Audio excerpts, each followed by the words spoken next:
London.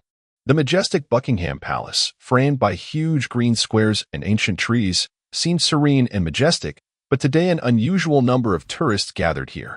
Each of them wanted to take the perfect photo against the backdrop of one of the greatest architectural monuments in Britain. But for Javier, a young guardsman whose role was to guard this palace, it was not just another day in the standard routine of his service. This day was to be his test. Javier was part of the Royal Guards, the legendary elite force that stands guard in front of the palace, a symbol of the British monarchy. However, what looked like a calm and even static job for tourists was a constant struggle for dignity and respect for the guardsman himself. Javier was an African American, and his skin often became the subject of overt stares and prejudice that he had to endure. His mother, who came from Jamaica, always emphasized, "You respect yourself, and then others will respect you." However, in reality, this was not always the case. Every day, he went through many unexpected moments. Some tourists came up to him, trying to take a photo with him. Others joked or asked how much he got paid for such a job. And although he always stood still, silently holding his gun, he felt inside that his patience was being tested by new humiliating situations every day. But today was different. His post near the palace again attracted the attention of tourists, but this time for a different reason. A man appeared on the square, and his defiant behavior challenged not only Javier, but everything he stood for. The man, tall and muscular, with tattoos on his arms and rough features, approached the guardsman, making no secret of his contempt. He started hurling insults at Javier, mocking him as if he were a mere statue. "Is it your job to stand here and pretend that you are part of the museum?" the man shouted, addressing Javier. The guard remained in place, not answering. He knew that this was the right reaction, according to all standards of discipline. His position did not require him to respond to provocations. But his inner peace began to shake. Every word of this man, every disdainful look from the tourists gathered around him, put him on the edge again. "Well, aren't you afraid that I will take your weapon?" the man said, coming closer, boldly touching Javier's rifle. It seems that these words were meant to be a joke, but for Javier, it was a real challenge. He felt his heart accelerate, but remained motionless. It was a moment when his every move could have been an impetus for conflict. Javier was trained in resilience. He knew that it was important for him not to give in to emotions. But at the same time, he was feeling frustrated inside. His whole life, his struggle for a place in society, everything he had done as a guardsman was being called into question again. He stood at his post, not responding to provocations, and instead, this situation made him feel less important. But the moment the man finally touched his rifle, which was an important part of his service, Javier felt that it could not go on. He realized that everything he had achieved in his service, everything he had fought for, was on the line. His trust in the system and his own discipline was being called into question, and this time it was not just a reaction to a single provocateur. What was happening in his heart could not be ignored. He began to realize that the struggle he was fighting was not just a matter of personal dignity. It is a struggle for recognition, for changing the attitude towards those in office, those who work in a society that still considers them lesser. Leaving this behind, Javier knew that this moment would be the beginning of something big for him. Now his fight for justice would be not only internal, but also public. The very next day after the incident near the palace, Javier found himself in the spotlight, which he had never dreamed of. The video of his conflict with the man quickly spread on the internet. There was a wave of comments, some supporting him, believing that he had resisted the provocation, others accusing him of weakness, saying that a true warrior would have to defend his honor and his weapon at any cost. Suddenly, the situation escalated when local police began interviewing witnesses and investigating the video, which had already gone viral. Under the pressure of public opinion, Javier began to face more and more pressure. Had he become too passive? Wasn't it a challenge to the dignity of the Royal Guard when he failed to confront the provocateur? Javier himself could not fully comprehend what was happening. He was thinking about his discipline, about all the years of training when it was drilled into his head that he had to stand at his post without reacting. That calmness and silence were the main tools in dealing with unpleasant situations. He had no right to leave his post, no right to allow himself to be aggressive, regardless of what was happening around him. But hey, race, what happened? Journalists, police officers, And even his own colleagues started asking questions about his reaction. Could he have done more? Could he have prevented this incident? Why didn't he protect his weapon? All of this began to distort his thoughts. He could feel his reputation starting to crack. People could not understand why he remained calm, why he did not respond to the aggressor. And it was not just his role as a guardsman, it was a matter of dignity. It meant that other people did not understand the true nature of his work. When the time came to testify, he was faced with questions. He had to answer not only for his actions, but also for the Royal Guard itself, which had become a symbol of British discipline and pride. The prosecutor started with a simple question. Why didn't you protect your weapons? How could you allow a stranger to touch it? Don't you think this is a violation of the rules? The words, breaking the rules, sounded like stabs to the heart. Javier felt his own dignity violated, not even from his reaction to the aggressor, but from this very suspicion. He didn't break any rules, he just kept his cool. My task is to stay at my post without reacting to provocations, he replied, remaining calm, but sounding somewhat tired. I could not allow my reaction to cause a conflict. I had no right to violate the protocol. But the prosecutor did not seem to intend to ignore it. Are you saying that you didn't even consider defending your weapon when it became the object of abuse? It's part of your job to protect them, isn't it? This question tore apart whatever was left of Javier's inner confidence. He realized that this was not just about the incident. He was forced to defend his own dignity, made to doubt whether he was doing the right thing. I respect my rules. And I didn't break them, he said, although his voice sounded less convinced. I didn't let myself be provoked into violence, even though I could have. And although he tried to save face, it was not just a matter of discipline, but of self-esteem.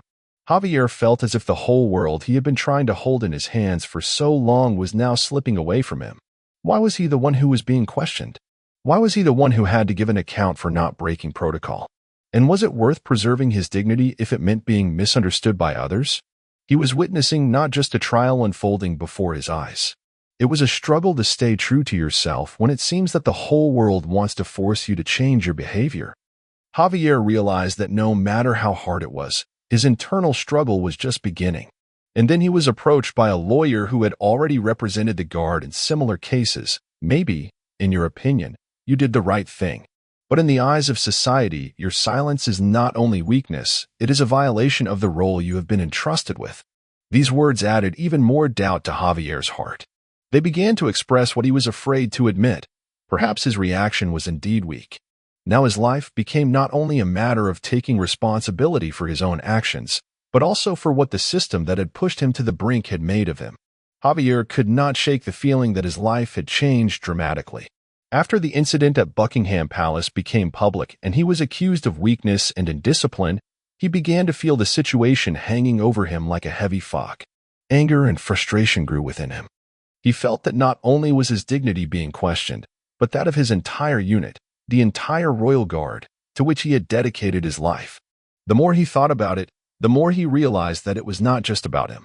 It was a systemic problem that affected hundreds of people who were dealing with discrimination or humiliation but were afraid to speak up for fear of losing their jobs.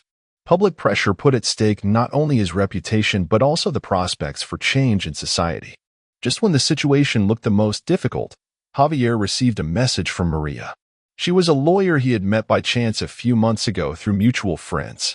She decided to help him after seeing news about his case on social media. Maria wasn't just a lawyer, she was someone who had experienced racial discrimination herself on her way to a career in human rights. Her message was short but clear: we must meet. I can help you find the truth.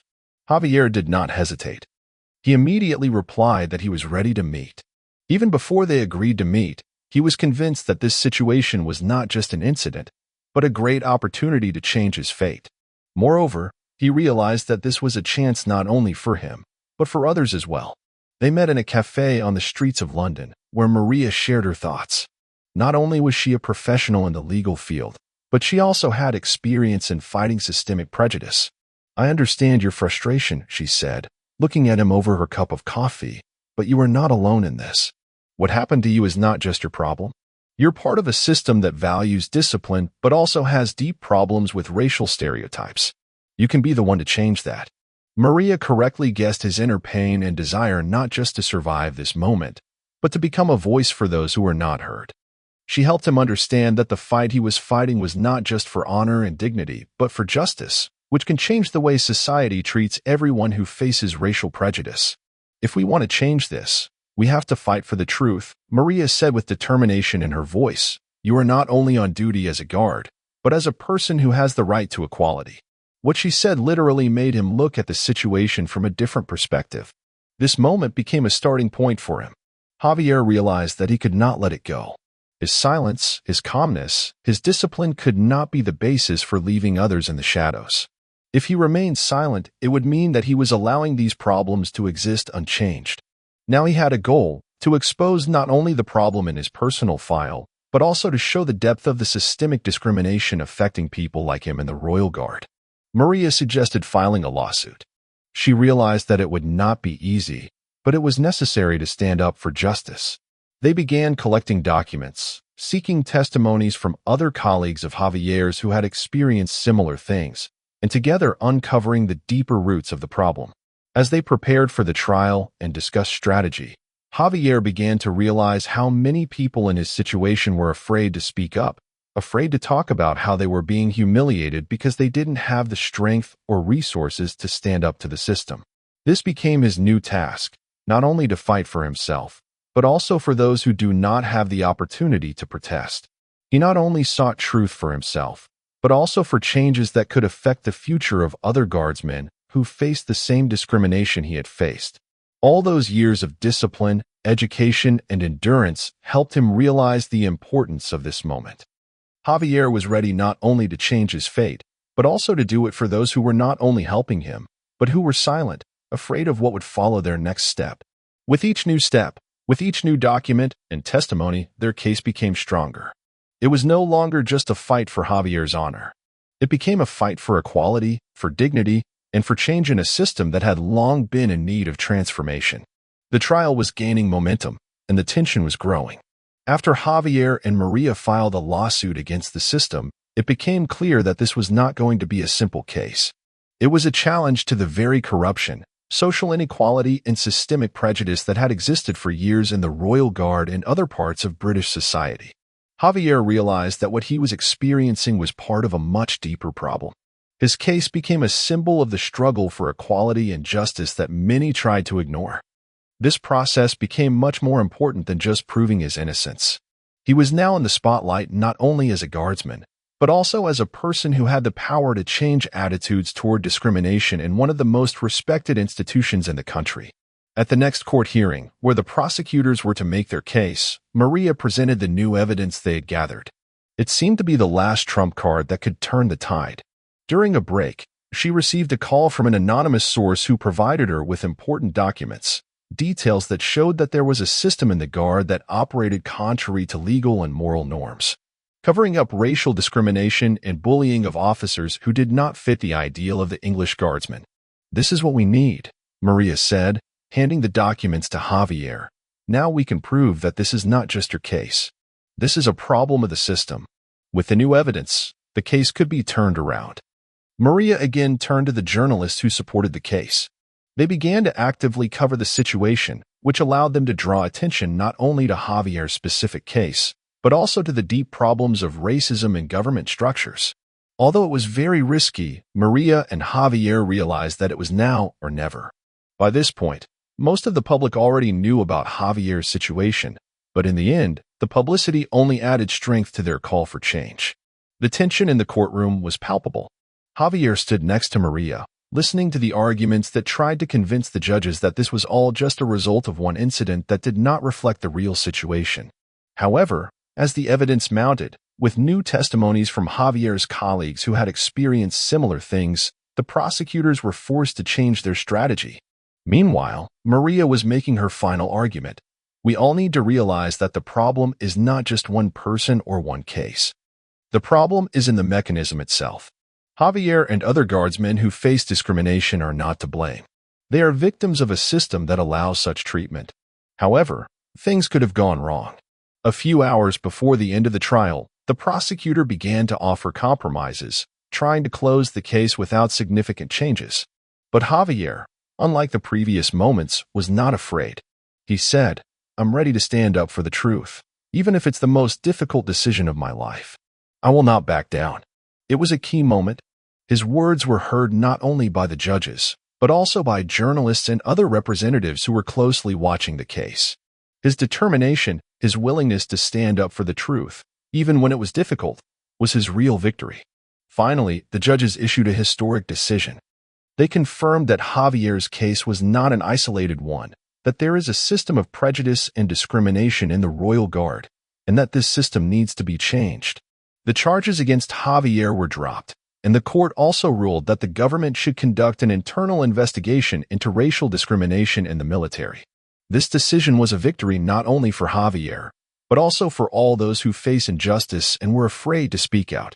They proved that even when the system seems unshakable, people can change it. And although this was only the first part of the fight, Javier felt that he had done what he had to do. And standing there, in front of the judges, the journalists, in front of everyone watching, he finally felt that his service was not in vain. He was part of the change. The denouement, all of these events changed not only Javier, but also society's attitude to racial discrimination in the army and in society in general. Over the course of several months, as the case unfolded, many people began to realize that the fight for equality and justice was not just one man's job, but a path for all of us. Javier continued to serve in the Guard, but now he was not just a guard, but a symbol of change. He became an example for those who were afraid to speak up, for those who were worried but did not have the strength to speak out. And although his service was filled with discipline, he knew that true strength lies not only in silence, but also in the ability to change things for the better.